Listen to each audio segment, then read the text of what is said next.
په دې ویډیو کې زه غواړم تاسو ته دوه مهم شیان وښیم، یو بولټینګ او بل نمبرینګ.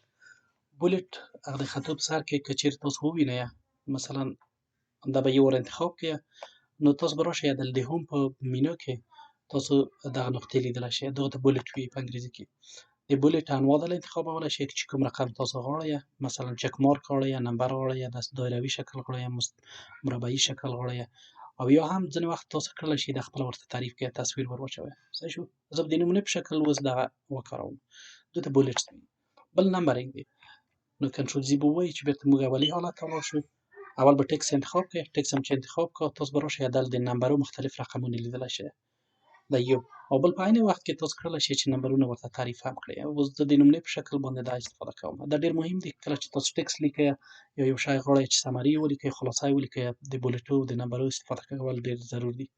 نو په یاد مو وي چې د هوم په مینو کې دلته تاسو د بولټس لیدلی شئ او په عین وخت کې تاسو نمبرز لیدلی شئ یا نمبرینګ ورته وایي. صحیح شو؟